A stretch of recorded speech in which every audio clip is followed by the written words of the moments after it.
Okay guys, so I am getting ready to make a bracelet. So I have these pink beads that I'm going to make a bracelet with. Just de-stranding them. And I'll use the 19 centimeter template because the average size woman's wrist is around 18 or 19 centimeters. So I just use that one.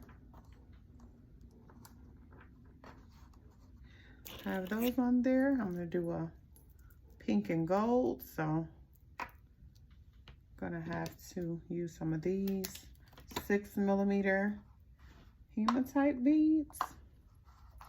And I'll just drop one in between each bead to see how much space that it has left.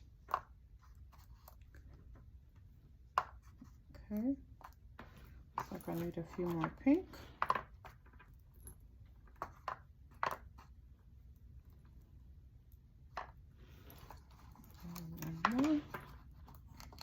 Just make sure that everything is even out properly. Yeah, that's pretty cute. So yep, that'll be that. Next, I have my jump ring, and I have a butterfly charm because that's what the customer wanted, a butterfly charm. So I'm gonna put that on the jump ring.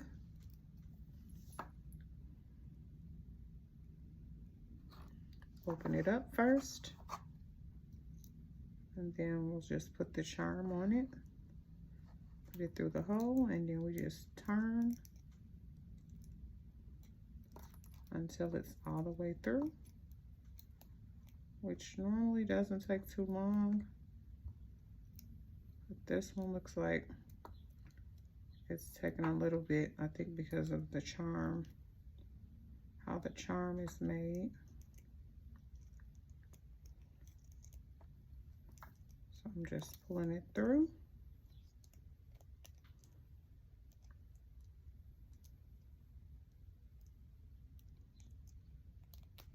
There it is. Got it, I believe. Let's see if I have it. Yeah, got it. Just like that, so it will dangle. And then I'll just place the charm where I want to have it at.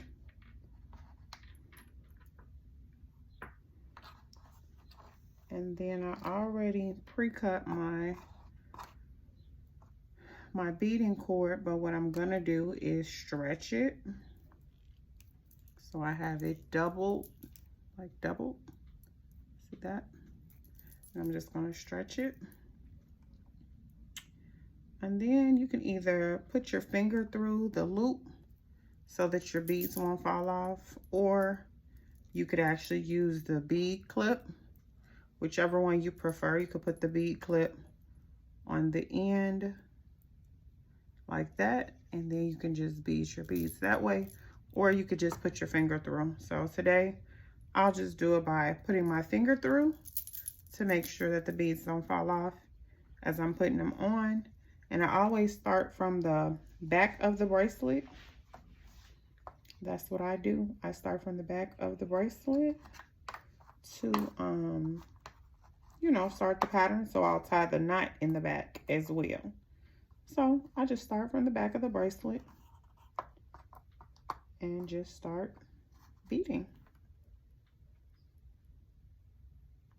And I am not using a bead cord, so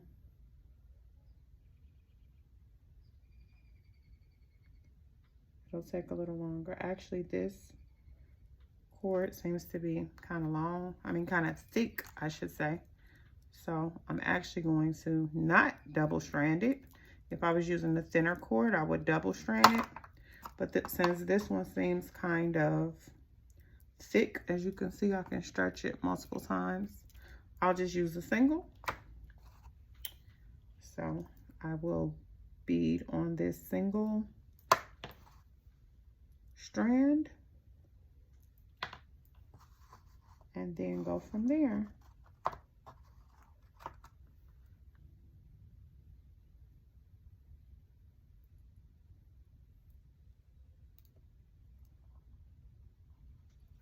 Okay, so I'll just be beading. Just put one bead on after the other with whatever pattern you chose to make your bracelet in. And so that's exactly what I'm doing. So I'm just doing pink and gold. So it's a very simple pattern. And since I've already laid it out, it makes it easier for me. Okay.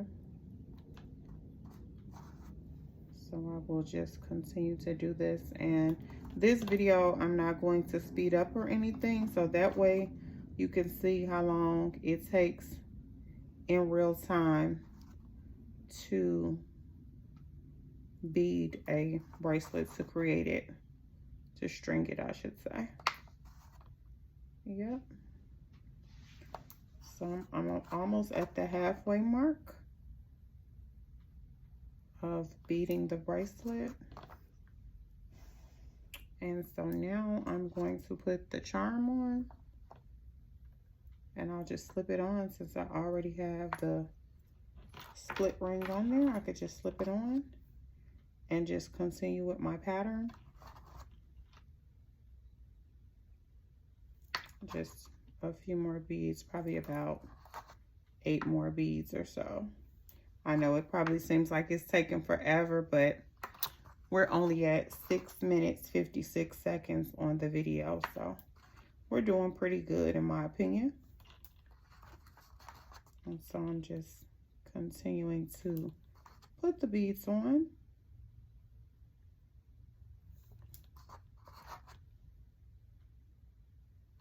And we're almost done, just one more bead. And we're done with that. So I'll show you how the pattern looks. That's pretty. That's how the pattern looks. So now, since I'm not double stranding it, I'm going to cut it. Since I decided not to do the double strand method because the cord was kind of thick, I'll stretch it out just a little bit more, and then I will tie it. So I normally tie mine a couple times. I normally tie it a couple times before I, put the glue on. So I'm just trying to see how big this is. Just want to make sure it's not too big. Let me see, because I feel like it may be a little big. Yeah, so it's looking a little big to me. So I have a 7.5 wrist. So I'm going to take a couple beads off. So I want it to be a nice fit for my customer. She says she has an average size wrist. So I just want to make sure that it's the right size for her, because after all, this does stretch. So it can accommodate, different size wrists. So, and I'm just tying it to make sure that it's going to be secure.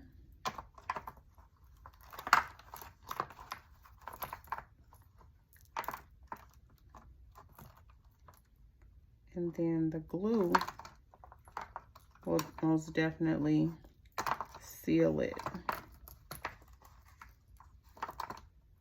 And then this is a different bead cord than I normally use, so I definitely want to use the glue to make sure that it's secure. Okay, so I'm gonna pull it tight, and then I'm going to put some glue on it. And I'm just dabbing it. It may seem like I'm putting like a lot on there, but I'm really not. I'm just dabbing it on the knot just to make sure it's secure. Okay. Just a little dab on the knot. And so once that, I kind of like to let mine dry a little bit before I pull it through the hole, because I want to make sure the glue doesn't get sticky. Sometimes it can get on the beads and stuff. So this is the bracelet. You can see it's pretty. And so I will cut the string, not too close, but just close enough to where I can push it through where I need to get it through. Okay. And I kind of like to press my first part of the string in there before I pull the other part through. That's just what I like to do. And that's it. Voila, done, finito, finished. That's the bracelet. Thanks for watching. Don't forget to subscribe and like. Have a great day.